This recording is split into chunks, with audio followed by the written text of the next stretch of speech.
gentlemen, welcome to Retro Warriors episode 310. Woo! As always, I'm your host, Justin Baker, and as always, I'm joined by resident old bastard, Chris Saturn. When you said welcome to Retro Warriors, I really wanted to jump in with where the sin and horniness comes from. That's called a callback. Yeah, that's to the uncut. That's a little bonus for the people who listen to the uncut.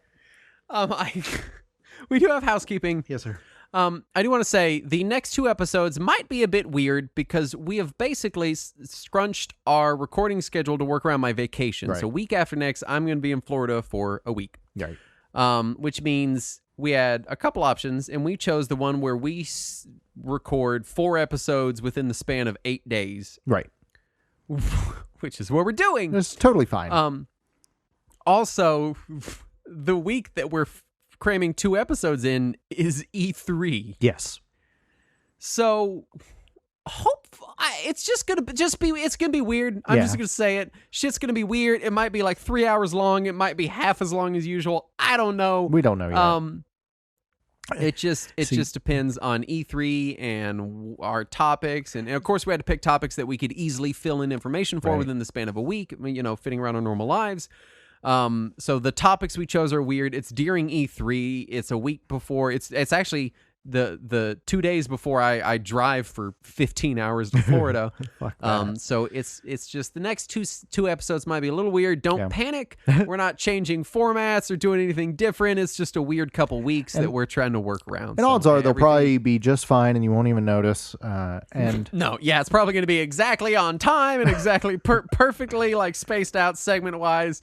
I feel like every time we're like, hey, next time might be weird. It's like exactly an hour, 20 minutes news, and then we go to the topic. Like it's we do it perfect. And also, if you're listening to this 6 months from now, if you take a look at your podcast app and realize that the next 2 weeks programs are perfectly normal, then spoiler, we were wrong. Yeah, we were wrong. But I do feel like this gives us leeway to be weird, to fuck it up. we can both pregame. We can just ruin it. Let's just ruin the shows. Depending on how E3 goes, I might pregame the next recording session. I don't know. It's a delicate time in the game industry. Right. We'll see. We'll see how it goes. Anyway, my week, Conan Exiles came to Game Pass, and I love Robert E. Howard's Hyborian Age. Yeah, you've mentioned that on the show before. I picked it up because I'm just a sucker for Conan. Yeah. And of course, in the game, you do not play as Conan. Oh. And I played it before on PC and PS4, and I liked it. And I was really getting into the Game Pass one. I had a good little it's a survival game, so I've got a good little fort going, and I'm going out and I'm getting my trees and my rocks and my stuff, and I'm making things, and I'm getting animals and helpers and stuff. And then what I love about the Xbox version is they brought in the cheat menu from the PC version. So you can just go in there and be like, hey, I want everything to give me 3 times the amount of resources. Nice. Or I want to be invincible, or I want to teleport wherever I want. It's wonderful. Nice. The problem is the game kept the UI, and the UI blows ass. It is one of the worst UIs that I keep waiting on them to fix. And they don't. I'm convinced they just don't know how. They know it's bad, obviously. No one could look at that and think it's good, but they don't know how to fix it. Is it the same UI on PS4 as well? Yes. Oh, no. It's the same across all platforms. So they just think it's fine. Very bad. On PC, it's kind of bearable because at least you've got your mouse that you can move around wherever you want. It's rough. It's rough stuff. And then I put in a lot of hours. I mean, a lot for me. I put in 8 to 10 hours. And then one time the game froze while saving and lost an hour of progress. Ugh. And I was like, done. That's it. I hate that. I'm over it. Right. And then that was going to be my game I played for a while. Yeah. And I'm still doing Monster Hunter, but I wanted like a TV game, as I call it, that I play on my TV. I could play Monster Hunter on my TV, but why would I do that when I have my Switch? So I fired up Divinity Original Sin 2. A game which I very much enjoyed a while back. Yeah, I remember that. And I just kind of fell out of it. I hit kind of one of those weird points in the game where it's like you're kind of finishing an area, so there's not a lot to do, but there are a few very specific things you need to go track down and do, where it's kind of one of those lulls, and that's where I'd stopped at. And I've picked the game back up, and I'm playing it, and just God, what a great game. It's just so good. I would not enjoy it, right? I don't think you would. Okay. I don't know. It is.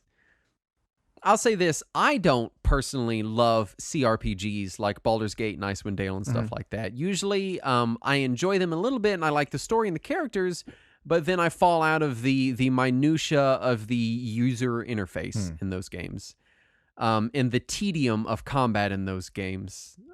This one feels a lot more.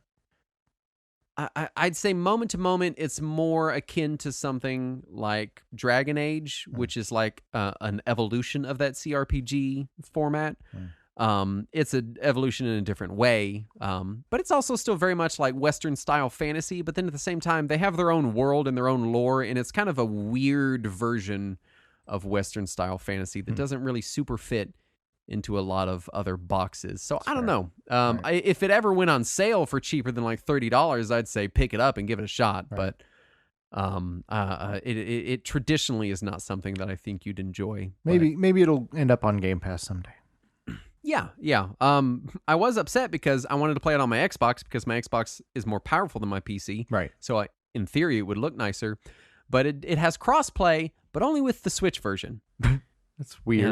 And I've seen that on a few different things. Witcher 3 does the same thing. It has crossplay only with the Switch version. That's and bizarre. I understand why they want it on the Switch version, because then it's like you can take your game portable. Like I get that adds more value than making it crossplay with Xbox. Right. But at the same time, you're already making it crossplay. Yeah. Why not crossplay it to everything? I'm starting to feel like there's some sort of restriction where Microsoft is only allowing crossplay with Xbox if the game is released through the Windows Store. I wonder that. Although I'd be a little taken aback if Divinity Original Sin wasn't on the Windows Store. Yeah, but often it's a separate version of the game between the two, and only the Windows Store version is crossplay, and the other PC version is not. Yeah, that's true. That's Microsoft with their standard 2 steps forward, 1 step back thing that they always seem to be doing. Right. But that's about it. I'm still pecking away at Monster Hunter Generations Ultimate before I start Rise on my vacation. Nice.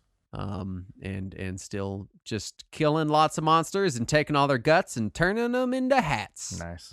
Because that's what that game's about. I'm still going through Yakuza 0. I believe I'm nearing the end because it certainly. You had finished 0? No, I have not finished 0. I feel like I'm reaching the end because the story is reaching that climax point where all the shit is ridiculous. Happening. Yeah. You're seeing all of the double crosses to the triple crosses that were fake out double crosses that were secretly done by a guy that you thought were dead, but it's actually his ghost double crossing his living self from the past. That's the point of the game where I'm at right now. And I was thinking when I got there, I was like, man, this one has gone by a lot faster than the last couple have. And then I looked at my completion log, and I'm at 89% completion, which is higher than I've gotten in any of the other games. That's pretty high, yeah. Because normally I've been averaging 50 to 60%. And then I looked at my game time, and I was at 111 hours. And I was like, oh, this has not been going by faster. I don't know what the fuck I'm thinking. I must have spent too much time raising girls in a hostess club. Yeah. But it is still fun. I also went ahead and watched the last season of Castlevania on Netflix. Oh yeah, I started that and then got bored. Yeah. So my issue with it, and I did finish it, but my issue is, especially this last season, was very action heavy because this is where all of the climaxes happen that were set up in the other 3 seasons. And my problem is anytime there's a real heavy action sequence without dialogue, I instinctively look away to do another thing. Mm-hmm. I don't know why. It's just I lose interest, and I don't even realize I'm doing it. As soon as the action starts, I'm like, oh, I should start dinner, or oh, I should check my email, or I should see if anybody's talking in Discord. And I know that obviously you mean that you just get bored and do something else, but I'm imagining you trying to play Doom, and you keep not looking at the screen, and you can't figure out why. Like you physically can't look at action. Right. That game was real short. No, just in movies and TV and stuff. As soon as the action sequences start, I just instinctively get distracted by something, and I have no idea why. Yeah, well, I mean, I think that's fair. Like, I think a lot of it is Like if they're doing something particularly interesting or cool with the Right. action or shooting it in some inventive way, like, all right, yeah. But then a lot of the times when it's just like, okay, we're going to kill 50 more guys with a whip. Right. It's like, well, maybe I'm going to look at my phone for a minute. And, you know, it was like big scale action sequences, like big armies attacking, all kinds of cool monsters and everything. And every time I'd look up, I'd be like, oh, I know that monster. That one was in one of the Game Boy Advance games. And so, you know, like when I would look up, I'd be like, oh, that's cool. And then I would go back to whatever I was doing. And then the dialogue would start again and I'd be paying attention and I'd realize I have no idea what the fuck they're talking about because they're referencing something that just happened that I did not see. So then I'd have to rewind and see if I can catch what they're talking about before I get distracted again. And so that made the first few episodes of the last season a little difficult to follow. But then I eventually fell along. But it was okay. It feels odd that they chose to base the series off of Castlevania 3, which is fine. It's a good game and it has a fine story. Right. But then they shoehorned in some elements from some of the other Castlevanias and then made it extend past the end of Castlevania 3, presumably because it was doing well and they wanted to, you know, continue the series. Right. But they didn't know where to go. So it just kind of felt like it was, well, how do we wrap this up? Just wrap this up. Just find a way to wrap this up. It's enough. Be done.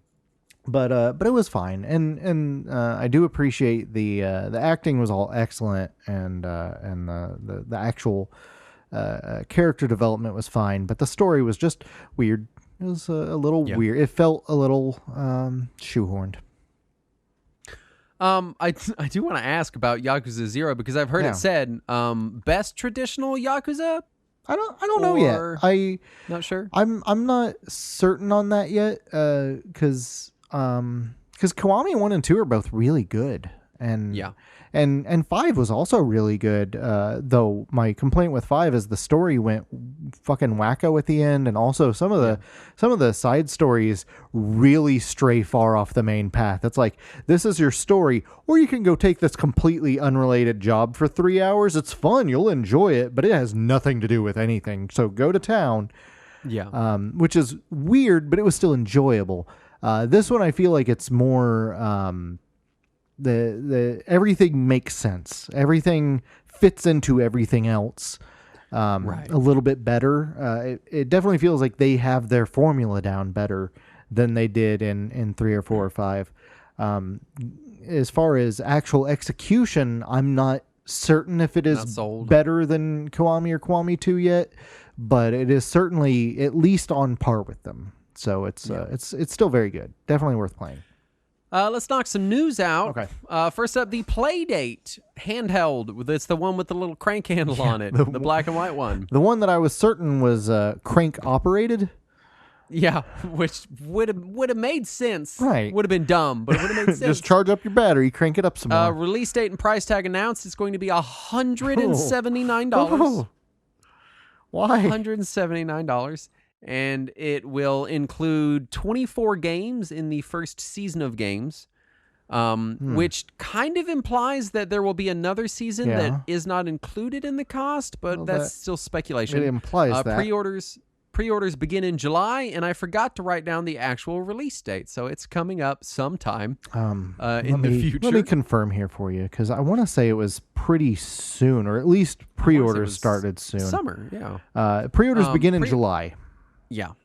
That part we know. Does it have a release date? Let me see if it had that. I don't see the release date if they had it. Oh, maybe they did not. Maybe they just released the pre-order date. Now, this does have some big designers attached to it, making games for it. It looks really cool. I just don't know if it looks like $180 of cool. Right. And I know that, and I've already seen defenders coming out of the woodwork on Reddit saying, hey, you know, there's a lot of design work. It comes with 24 games, many of them by well-known designers. Do you know which designers are on board? I've totally forgotten. Oh, okay. I would have to look, but it's people that are you know, they're not just no-name people. And you know, that has to be worth something. And I'm like, yeah, but 24 games are only worth the amount of the games that I enjoy. Right. And when you say 24 games, I mean, on a good day, I might like half of them and really enjoy 6 of them. So how much of this cost am I paying for these 6 games that I really end up liking? Right. You know, I would kind of almost prefer it if they were just like, here's the hardware and we're going to sell games in seasons. This is how much the game pack costs. That you know, I don't want to, I'm not trying to make it sound like they're obfuscating the cost of the handheld. Right.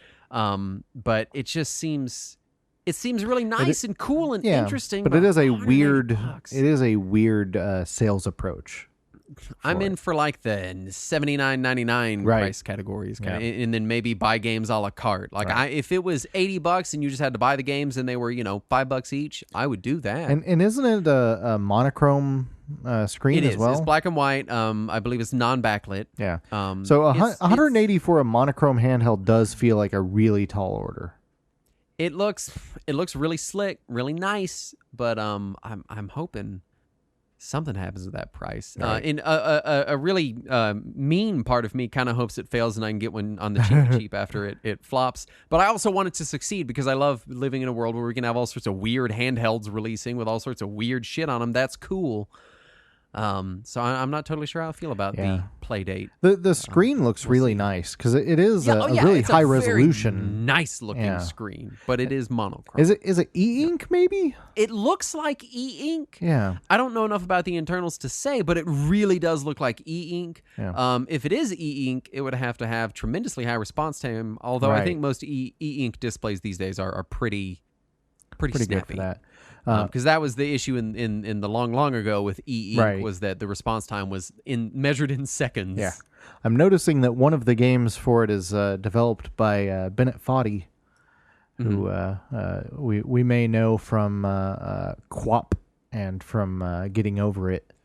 And both of those games are just brutally mean. It's got some. It's a very cool project with very cool people signed on, very cool ideas. It's a lot. It's a lot of money for what it is. Yeah.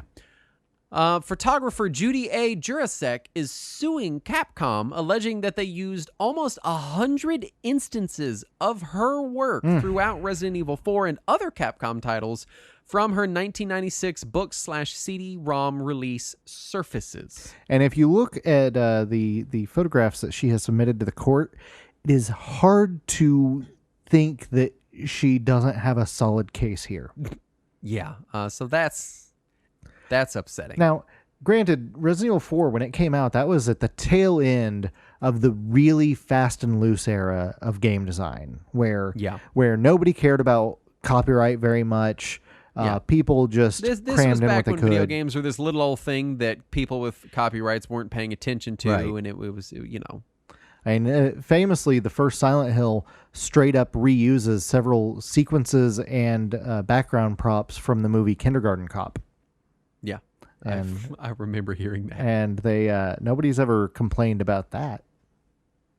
I think, but I do think that's a little different than something like straight up, because photography is just like using an image from a photographer without the permission. It's just straight up stealing art. And also there's a difference between like, hey, this looks like the Kindergarten Cop set, and like, hey, we stole your picture. And also the pictures that were taken are pictures that are explicitly designed to be licensed for projects like that. Yeah. So it's pretty rough. It's kind of makes it even more upsetting because that means they had the option to do so. Right. And maybe they somehow did, and she has lost record of it, or they did it through a third party or something. Or maybe they contracted that work out to some other company that did license it from her. We don't know. Very possible. But as of today, it is looking pretty strongly in her favor. Yeah. The Video Game History Foundation has uncovered some Earthbound localization source files from a wiped floppy disk that was recovered. Yes. So this was... they submitted all of the data that was recovered to Tomato as well, who, if you have read his Earthbound localization book, if there is anyone who knows everything about Earthbound's localization, it would be him at this point. Yeah. And he microanalyzed it like he does And there's some really neat stuff there. Most of it is from the final game, but there's a lot of stuff that appears to be from a beta release or an earlier release, as well as some actual source code that references things that aren't in the game at all. So it kind of gives us a inside look at how Earthbound was programmed and what might have been that didn't end up making it. And also it makes sense of some of the pre-release shots that show things that weren't in the game. So it's a really neat look at it. Yeah, and an interesting find off of a previously erased floppy disk. Yeah. So that's cool. Right. Chinese police have uncovered smuggled NVIDIA graphics cards after a high-speed boat chase near the Hong Kong International Airport. I love any time that we get to talk about a high-speed boat chase. I just want to say that I understand that we're living in difficult times. Yeah. And I understand that entertainment products have become the gasoline of the real-world Mad Max that we are living in. Because in reality, we're all good. Yeah. We're just really bored. It turns out that Master Blaster was after our copies of Blaster Master. Yeah, the name makes sense now. Yeah. So we should have known. But my point is that this is the version of entertainment product scarcity that I want to live in. This is the entertainment scarcity 90s apocalypse movie that I want to, not the one that's just scalper bots buying PS5s. Right. I want more high-speed boat chases near the Hong Kong International Airport. Granted, it was still scalpers. It was scalpers with a high-speed boat. Scalpers in a high-speed boat chase. And listen, scalpers, I know you're making money right now. It's a good time to be a scalper. Go buy boats. But could you buy some boats, please?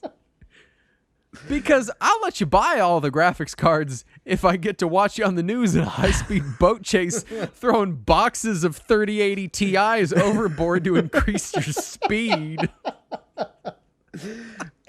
Wait, look, we're not asking for a lot. We just want you to go toe-to-toe with the Hong Kong Police Department. That's all. That's all I want. Is high-speed boat... I'm just going to say it. Movies don't have enough high-speed boat chases anymore. It was a big thing in the 90s. It was. Bruce Willis starred in a movie that I have on tape that's literally just him in high-speed boat chase after high-speed boat chase because he is a boat policeman. Yeah. What movie was that? I don't know what we're talking about anymore. Anyway. Moving on. Second show of the night. Yeah.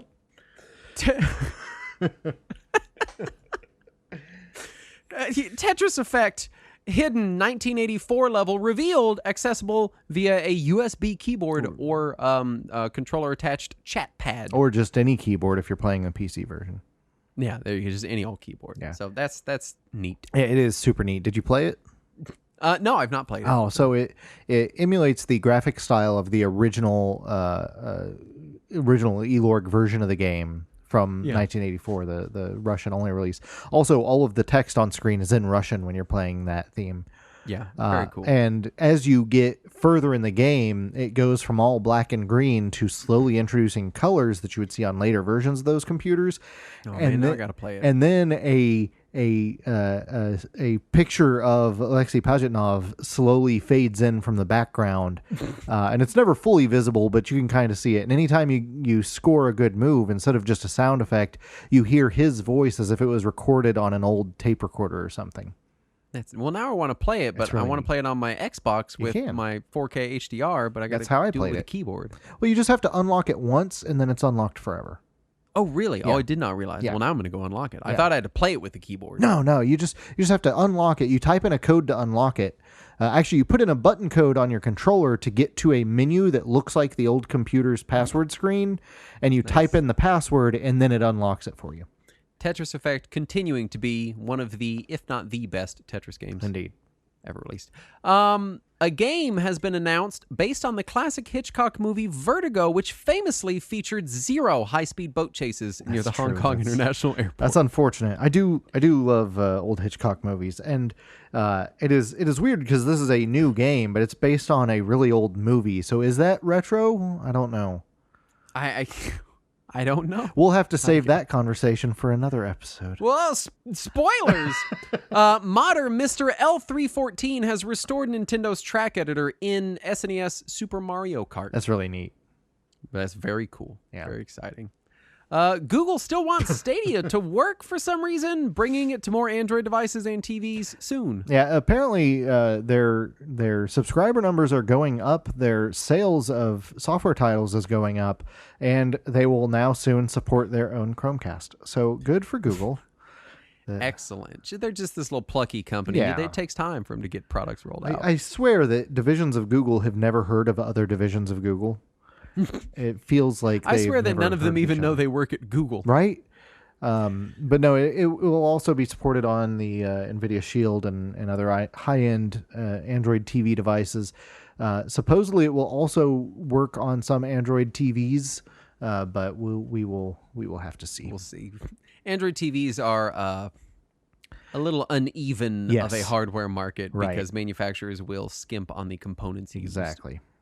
Nintendo released, pulled, and then re-released Switch Update 12.0.3 due to potential issues with networking and new SD cards. That's what they want us to believe. What they secretly did was they accidentally pushed folders, and they were like, no. That's what came up in our Discord. Someone was like, that's the one with the folders. Yeah. They pulled it. Yeah. Arcade 1UP is releasing a Simpsons arcade cabinet. Yeah, and also it has a trackball on it, which Why? leads me to believe it may also have Simpsons bowling on it. Interesting. They haven't said that, so I don't want to say definitively. I'm not here to confirm that, but it does have a trackball, and there's got to be a reason for that. Final Fantasy XIV has surpassed World of Warcraft to become the most actively played MMO in the world. I gotta say, I cannot believe it took that long for something to pass WoW in the MMO space. Yeah, WoW is 17 years old now. Holy shit. So WoW is 17 years old. When WoW came out, the PC Engine was 17 years old. Oh my God. That just gives you some scale on how much has evolved since WoW came out. Now, I don't want to say that to diminish what Final Fantasy XIV has done, though, because really that is a tremendous turnaround story from a failed product that they had to pull from the market.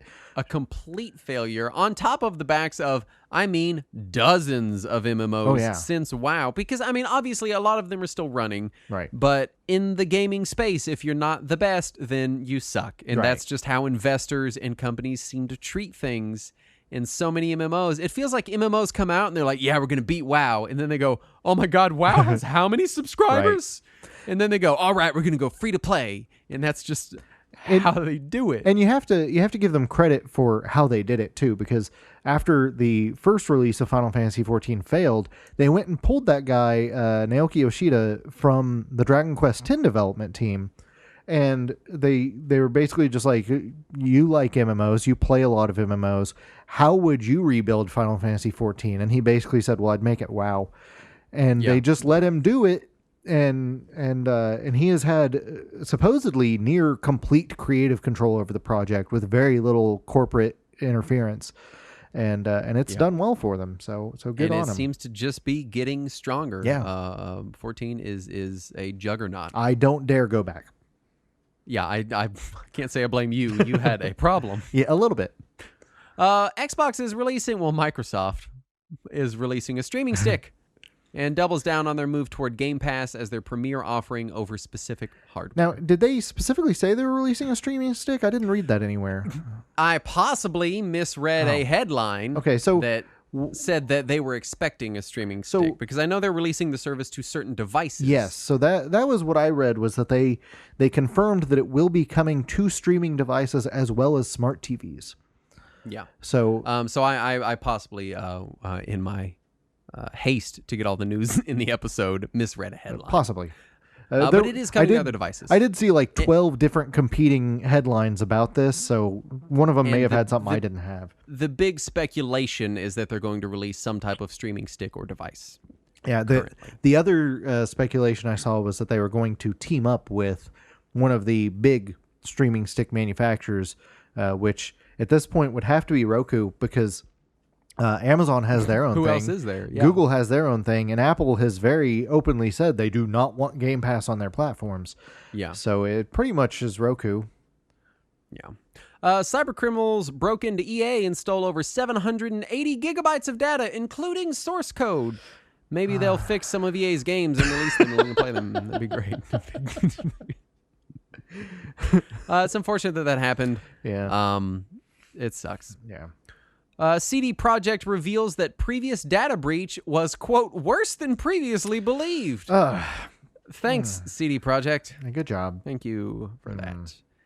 And finally, Netflix has announced a spin-off to the Castlevania animated adaptation that will feature Richter Belmont and Maria Renard from Rondo of Blood and Symphony of the Night. I am stoked about that, and I feel like that is a much better source material to be pulling from. I was about to say, this is the answer to what do we do from here? Right. The answer is pick better source material, probably. Yeah.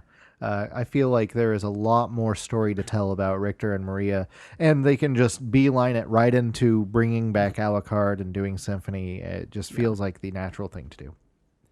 But let's get on the topic at hand. This week we were talking Mega Man Maverick Hunter X. Did you type it in as Megan Man, or did I? I did type it in as Megan Man, and I had to do it, but then I was like, I can't do it for the whole episode because I'll say Megan Man right the whole time. Which is basically, what if Mega Man X had 3D graphics and was portable? Right. This was released, published and developed by Capcom, released in Japan on December 12th of 2005 as Irregular Hunter X. Yeah, no Rockman in the title at all. Just Irregular Hunter, which sounds like a weird Mucinex spin-off. Yeah, that's you get a cream for Irregular Hunter. For your Irregular Hunter. Yeah. North America, January 31st, 06, and European territories on March 3rd, 2006. That means in Europe it released just a couple of weeks before Powered Up. Yeah, and included a demo for Powered Up. That's true. Further confusing me as to why Powered Up did as bad as it did, because they really, I don't know. We're not going to go back to it.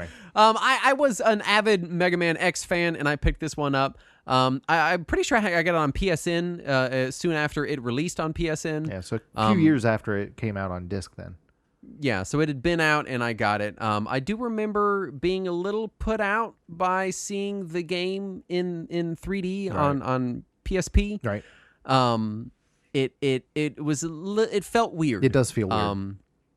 But I ended up sticking it out to the end and playing the mode that unlocks after you beat the game, and thoroughly enjoying the game and recommending it for years and not replaying it for those years until this show. So this is my reckoning where I have to eat all my words for how much I recommended this game over the last few years, which hopefully won't happen often, but it does a little bit. Yeah, I picked this one up and Powered Up around the same time because I didn't get my PSP at launch. I got it a little while after. So I want to say I got these either at the same time or around the same time. And as I mentioned on the last episode, I played a little bit of this first and put it down and then played Powered Up, and I forgot to come back to this one for years. And so when I did finally come back to it, I ended up playing the entire game as a rush and was so confused by so much of it, because just the things that changed from Mega Man X to this are just enough to really confuse me. Yeah. Which we'll get to that. We'll get into it. Yeah. Now that I'm thinking about it, I might have had it on UMD, because I had my PSP 1000 that I bought like the day of launch. Yeah. Traded in all my GBA stuff for it. I know. Oof. I know. I had a ton. My Game Boy Color too. I remember we went there and I traded everything for my PSP. I think I had it on UMD, and then I sold that PSP, and then later on when I got my PSP 3000, I picked it up on PSN. So that might have been my trajectory. It's hard to remember because it was a long time ago now. Yeah. As far as development, this was produced by Keiji Inafune, who is Mega Man's dad, and Tatsuya Kitabayashi, who is the Breath of Fire 3 and 4 main programmer. I like how last episode we were like, he is not the father of Mega Man, and then this episode we're just like, he's his dad. Well, I wrote these notes. Oh, right.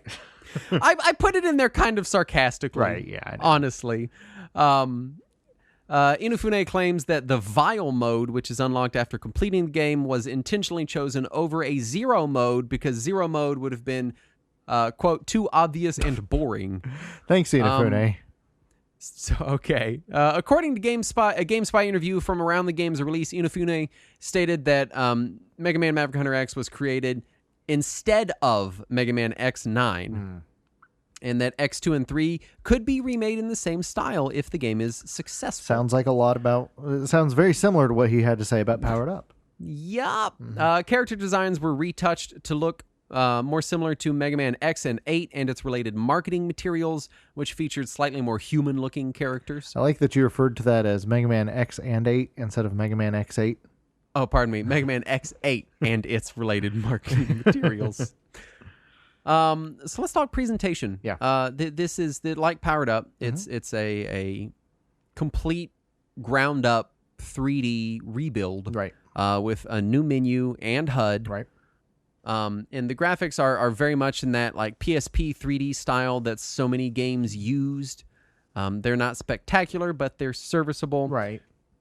The actual field of view is kind of skewed a bit to give the backgrounds some depth, which is kind of a nice effect. But on the same note, the backgrounds are much busier than they were in the original.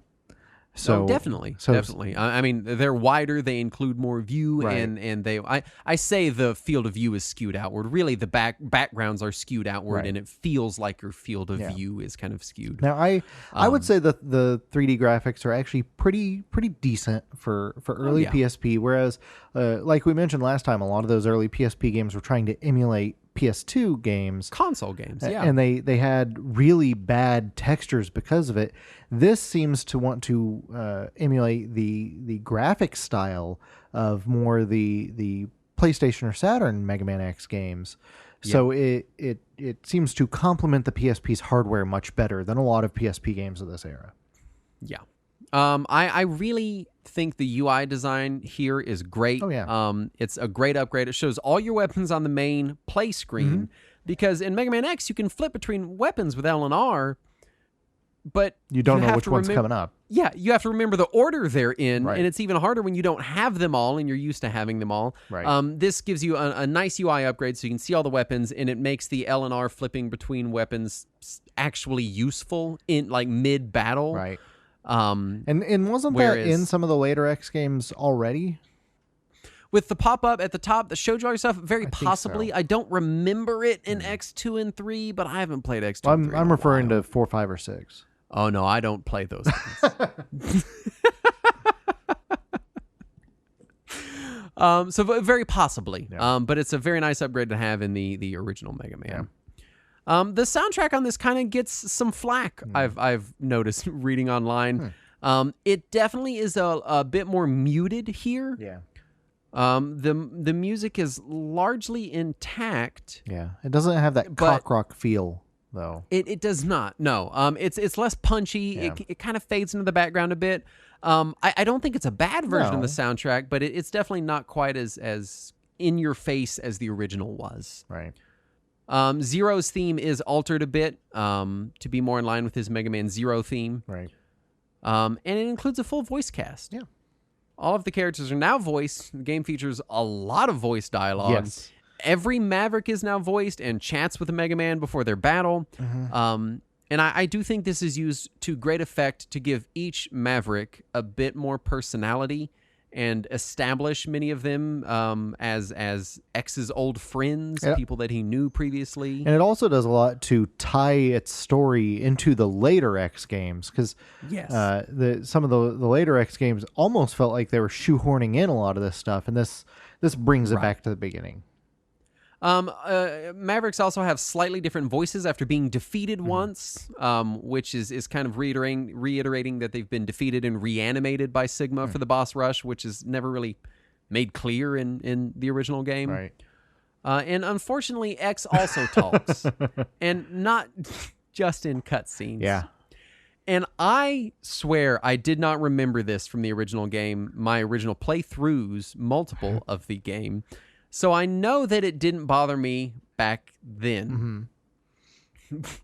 But anytime you're using a weapon other than the Mega Buster or the Mega Service Revolver, as it's known, X shouts the name of the weapon Right. every single time you fire it. Yeah, we call that Mega Man 8 syndrome. So if you're spamming shotgun ice, he's just shouting shotgun ice, shotgun ice, Yep. shotgun ice, shotgun ice.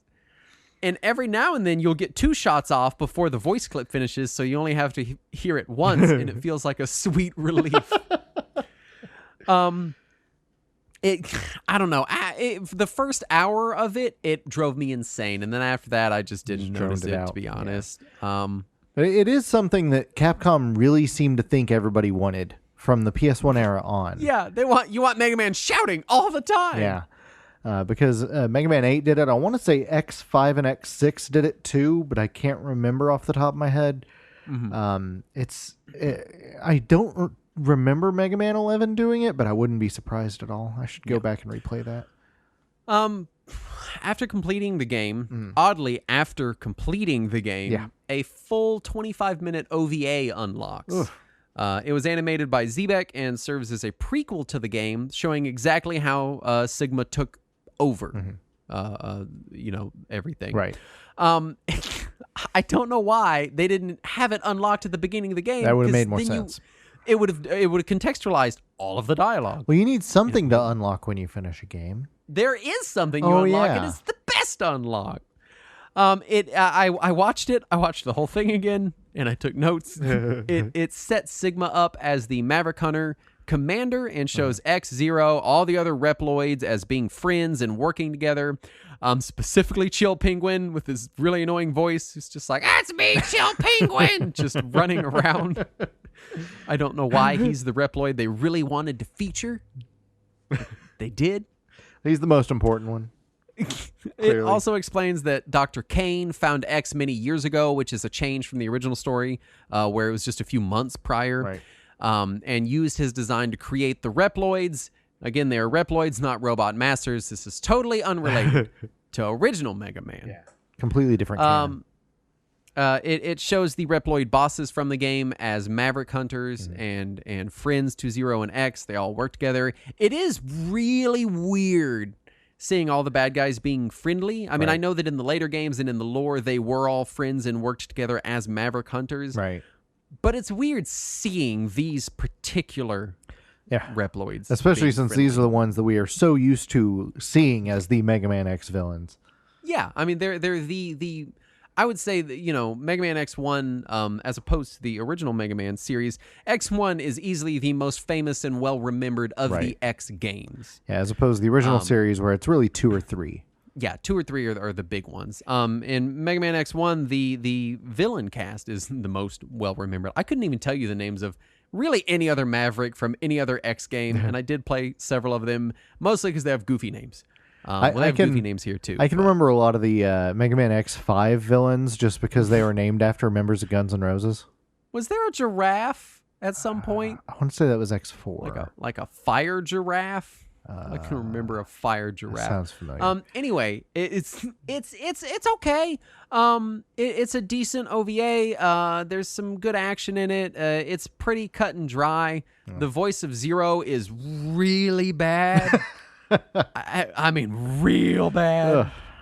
The rest are good. The voices are pretty good. Yeah.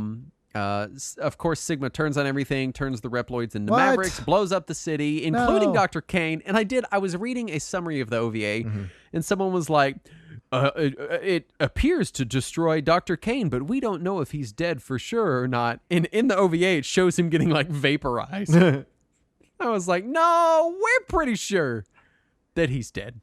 Well, does he show up in a later game? I guess. Obviously, he must, because they're like, oh, we don't know. And I'm like, nah, they clearly show him getting vaporized. So, obviously, Sigma turns on X and Zero, and they have a big fight. There is one point where Sigma tells X that he should lay down his arms, and X literally detaches his whole arm and lays it down on the ground. Perfect. In this very tense, he's holding Zero hostage and is about to kill him. And he's like, lay down your arms, X. And he takes his whole fucking I'm like, someone's dad wrote that. And they're like, hey, look, you said lay down your arms. You took his whole arm off. It made the previous 24 minutes well worth it. So, I was laughing hysterically. So I just looked it up. Yes, Dr. Kane does appear in Mega Man X 2, 3, and 4. That would be why they're so dubious of his death here. But in the OVA, he clearly dies. He just and got then- teleported away. So Sigma then stabs X, runs him through, kills Zero. They're laying there dying on the ground. And then, in the most baffling move since a Bond villain did the same thing, he leaves them lying on the ground, literally dying, and then just walks out of the room. Yeah. Well, it's because he didn't get his Nobel Prize. Walks straight... He's snubbed. He walks straight out the door and looks off into the distance and goes, and he's like, "Yes, you'll have to defeat me, X." And I'm like, "You just killed him. He's 20 feet behind you, dying on the floor. Why are you leaving?" And that's the OVA. It's serviceable. Yeah. It's interesting. And you said it comes with the Legacy Collection of Mega Man X, right? It is also in the Legacy Collection, which includes the most bafflingly stupid pause sound effect.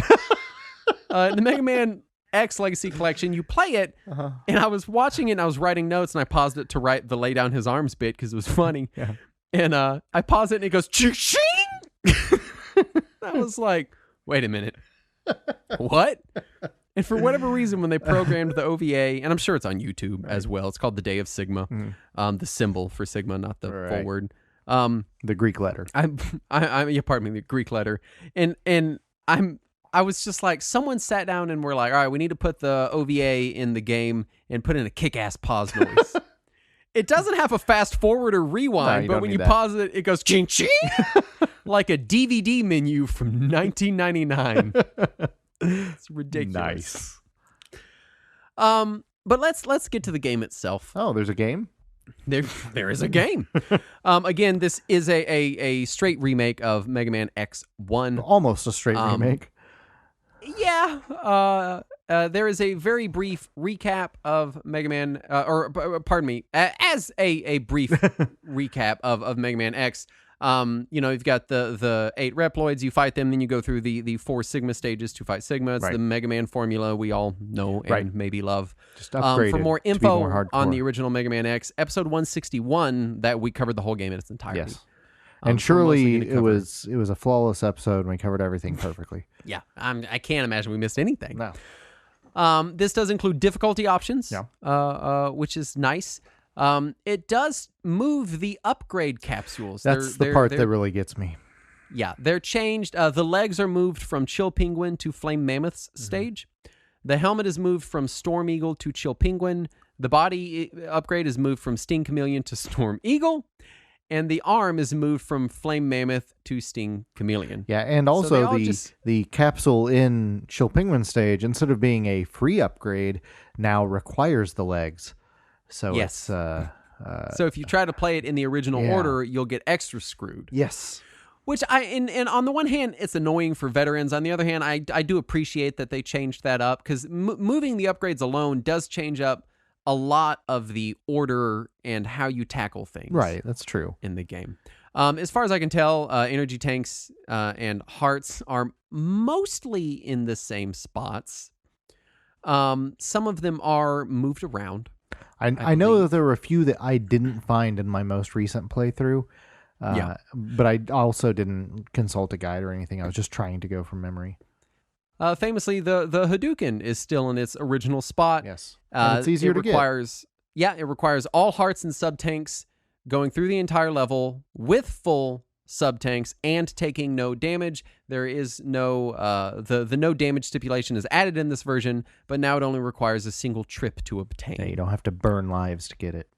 Yeah. Of course, I read it as... I read it as have full health whenever you get there. So I kept trying to get it over and over and didn't realize I couldn't take any damage for the entire level. Right.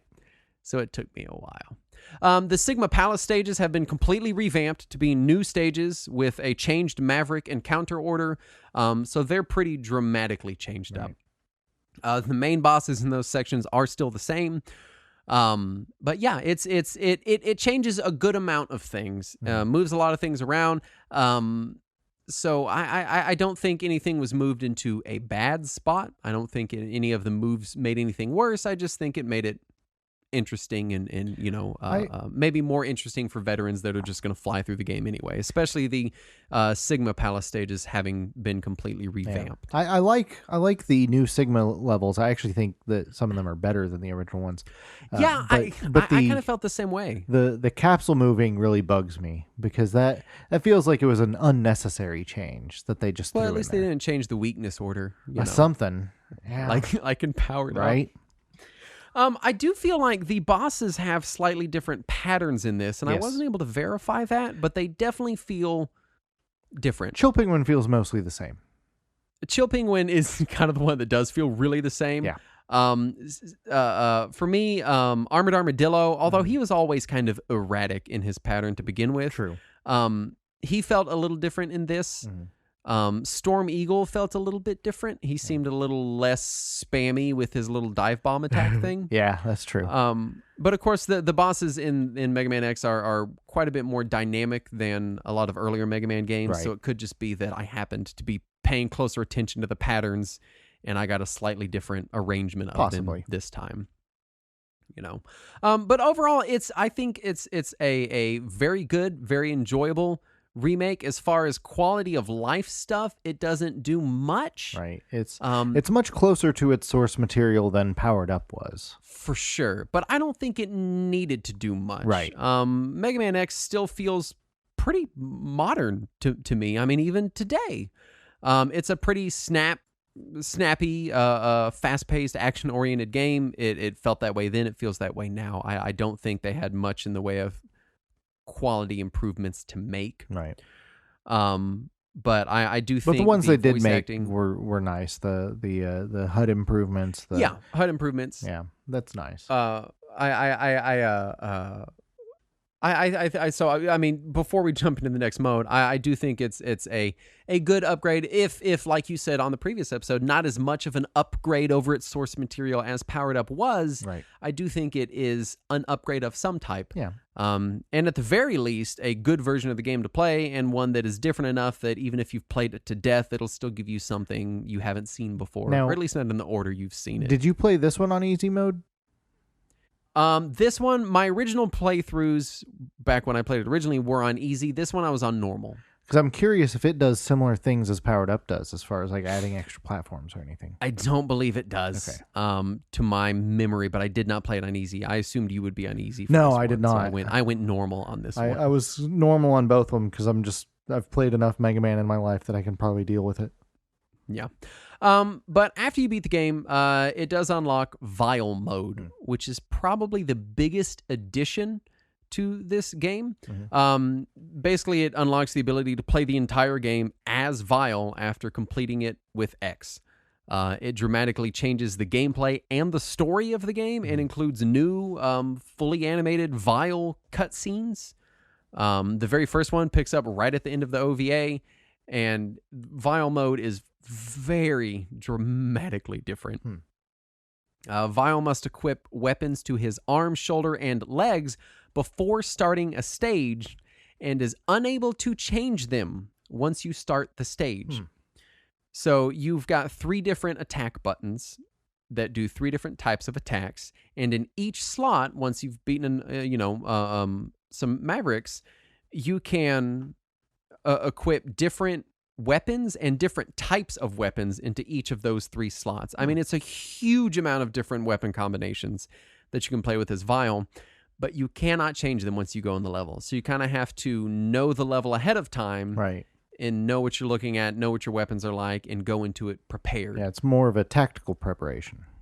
Absolutely. Vial also cannot dash, but you do get speed and defense upgrades throughout the game in place of kind of the capsule upgrades that Mega Man gets. And the Vial stages also have totally different enemy layouts. Weird. So it's different enemy layouts. It's different, completely different attack and gameplay system. The capsule upgrades are swapped to kind of just standard hardware upgrades. It's a very different game, a very different experience, and one that I really, really enjoyed a lot.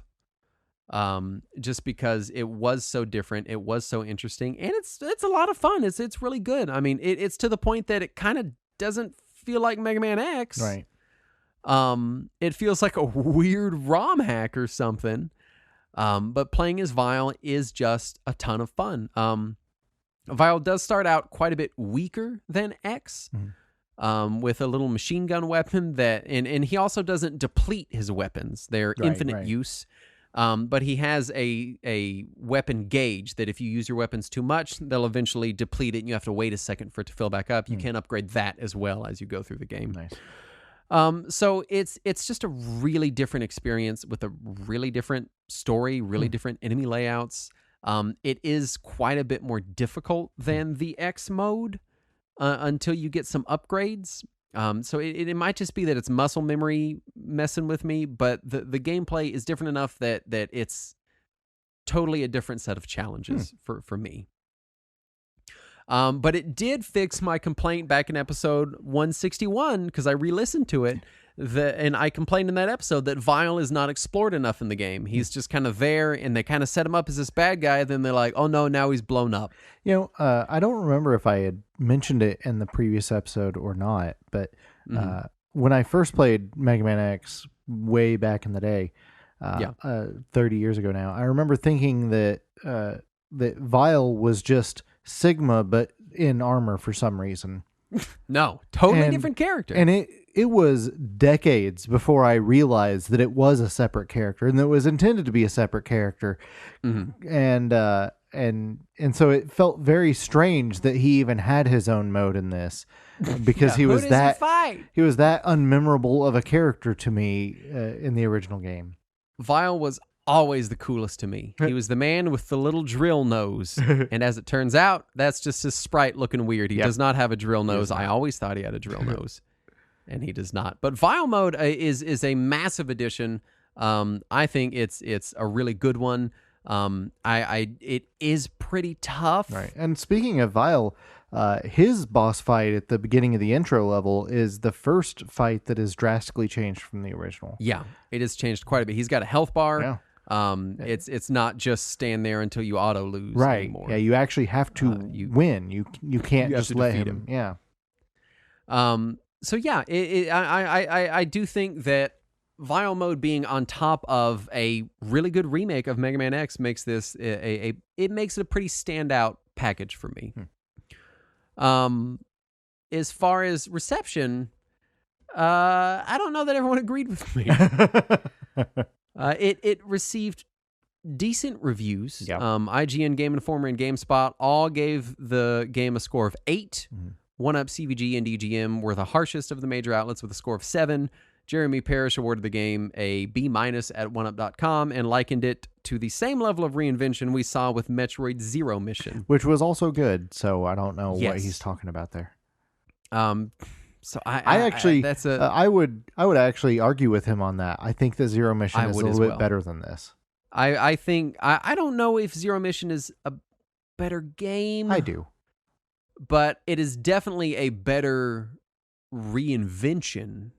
I know that it's a better game. It's fine. Zero Mission is a dramatic reinvention of Metroid. This is a pretty good reinvention of Mega. I don't even know that I called a reinvention. Yeah, I wouldn't call it a reinvention. It was just it's kind of a straight remake with some tweaks. Yeah. I mean, it really feels like they wanted to make a Vile game, and they were like, well, Capcom won't okay that. How do we make that happen? And they're like, well, let's redo Mega Man X. Right. Move some stuff around. It'll still play great. It's still a great game. Right. And then we'll do a Vile game after that, and we'll put it all in one package. And that did not happen.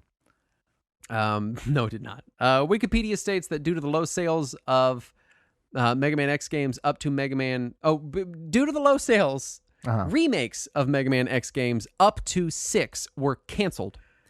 That is what Wikipedia says. I can't believe they would have even planned 5 remakes after this one. And I could not find any information to substantiate that. They just linked to the VG charts page, which doesn't say anything about that. So I don't know where the hell Wikipedia's got that from. Surely somebody just said it once. Yeah, Inafune mentioned wanting to maybe redo X2 and X3 in the same style, but nothing about 4, 5, 6, which were very different than 1 through 3. Right.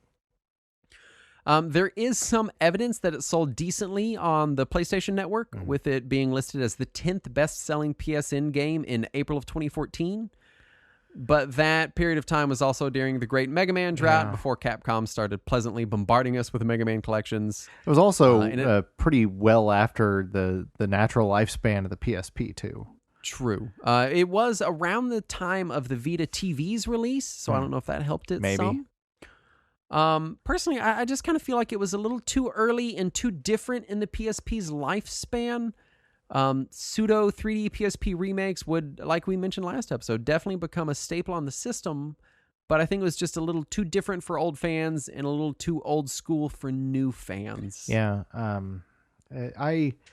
Like I mentioned last time, I feel like Mega Man X needed an upgrade far less than Mega Man 1 did. Absolutely. And the upgrade that they did had some questionable changes, not necessarily bad, but I don't know that any of the changes in this I would quantify as bad. I think it would depend on how much you dislike having your muscle memory bothered with. Really, is what it would boil down to. But of those changes, even if they again, I agree that they're not bad, but I would say that they may not have been necessary at all, because the original source game is so good that they could have presented that just with the new graphics and sound and the UI tweaks, and it would have been a perfectly fine game. Nobody would have complained about that. So it is a little strange, the difference in directions that they went between Powered Up and this. Yeah, these two games that were made back to back. Yeah, very close to each other. That they would make such a drastic remake with one and a mild tweaking remake that begs the question of if it's necessary next to the original. Yeah. As far as legacy, the game's engine was repurposed for Rockman X Dive, which is some mobile shit that came out last year. Oh boy. Also, the first Mega Man X game that wasn't a compilation since Maverick Hunter. So since Maverick Hunter X, we've had only compilations and then a mobile game. That's depressing. The game did include, as I mentioned, a demo for Mega Man Powered Up, which also sold poorly. Yeah. And again, as we previously mentioned, Day of Sigma was included in Mega Man X Legacy Collection 1 and 2 and was remastered in high definition for that. So obviously they have some love for the work that they put in on Maverick Hunter. Yeah. I do think overall, I highly, highly recommend Maverick Hunter X. I do think it's a great remake. I think it adds a lot of depth to the characters, and it's already building on top of what I consider a masterclass video game in the first place. So I'd say if you haven't played the original or the PSP version, I think I would say start with the PSP version. It offers more context, more content, and a whole separate vial mode that's really hard, but it's a lot of fun. They mixed up some of the older elements, and older fans may or may not like it. And overall, the voice acting, I think, is good. I don't know. I think I would recommend this to someone who's played nothing. I might recommend this over the original, assuming it had the same availability to that person as the original game, because at this point in time in 2021, Mega Man X1 is available everywhere on everything. Right. That was not previously the case. Right. Whereas Maverick Hunter X is available on PS Vita. On the PS Vita, yeah. It is the only place you can play it. I would say if you have equal access to both, there's no reason not to play Maverick Hunter. Right. It doesn't detract from the original game in any way, and if anything, it adds characterization to it. I may disagree with that. I would say that for people who are big Mega Man X fans, absolutely play it. If you haven't played it, you need to hunt it down. You need to play it because it is at the very least, it's a very interesting upgrade. But I think it does a lot of things incredibly well. But for new players, I have a hard time recommending it over the original. Really? I would probably point somebody to the original first, just because there's less chaff. There's less random story segments and stuff that might detract away from the game itself. And the original game was just balanced so well that even though nothing really takes away from that in this one, it's worth seeing what a great job they were able to do in, I think, 93 when the original came out. I mean, granted, in the game proper, the additional story segments that are added in the remake add up to, I don't know, maybe 3 minutes worth of actual. And most of them are in the intro grand level. scheme of the game. Right. Yeah. Like if you take how much story was in the original, which there was some, which is more than none, which is a lot more than a lot of other earlier Mega Man games. Yeah. I don't think it adds a ton. No. I don't think it adds enough that you'd be like, I don't need all that shit. You know, for me, it really did add just enough. But I could see someone being like, hey, you don't need the version with all the bells and whistles because it's the same as the original version. I do really love Vial mode, though. It's so cool and so fun. That's why I would definitely recommend it for fans of the game to get to that. For sure. But I'm not certain if I would recommend it over the original. I still think that the original does what it does slightly better than this, because I feel like with the technology and advancements in game design that we had by 2006, they could have tweaked it or added just a little bit more if they wanted to. And maybe people would have complained that then they changed too much. But right, I feel like the original did a better job with what they had versus this. That's my theory anyway. Well, if you want to see the best lay down your arms dad pun, then that's the version to play. That's true. You can't compete with that. There you go. Although Mega Man X Legacy Collection still includes that, and you don't have to beat the game first. That's true. So, it's just right there. I don't know. And you get to hear the pause noise. I think as far as final thoughts for last episode and this episode, it kind of bums me out that neither of these were really well received. Much of success. Yeah. You know, Powered Up seems to have been the more critically praised of the two. Right. But at the same time, they're both very good games. Yes. And often forgotten games, unfortunately.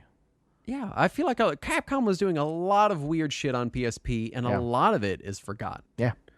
They did some very weird PSP stuff for a number from like the 2005 to like 2008 range. Right. And these are both great versions of games. Oh yeah. Again, like you said, I if you're looking to play Mega Man 1, just play Powered Up. Oh yeah, definitely. You know? If you like Mega Man X, then Maverick Hunter's there. Yeah. It's a great version of Absolutely. Mega Man X. Absolutely. You know, and it just kind of makes me sad. And if you're a Mega Man fan and you haven't played either of them, you absolutely should. It is great. It's easy to emulate a PSP these days if you can't get a PSP or you can't get a PS Vita. Apparently you can't buy Powered Up on PSN, so you have to either emulate or you hunt already down got to pirate a disc. Might as well fire it up on PPSSPP. Exactly. Which is what it is called. Yeah. Anyway, it makes me sad that these two very good games, very good versions of good games are I don't want to say lost, but I feel like kind of forgotten a little bit. Well, I guess Powered Up really is lost. I don't know if you can still buy Maverick Hunter X. I think you can. I believe so. I think it's still on PSN, and they were also sold in a double pack for a little while. And Maverick Hunter X was also free on PS Plus for a while, because that's how I have it on my Vita. Yep. Anyway, go play some Capcom PSP stuff. Maybe start with Maverick Hunter and Powered Up, because they're good games. And then move on to Ultimate Ghouls and Ghosts. And then move on to our Patreon at patreon.com/RetroWarriors, where you can get uncut early access to the show, Talking Wizards, After Hours, and other things.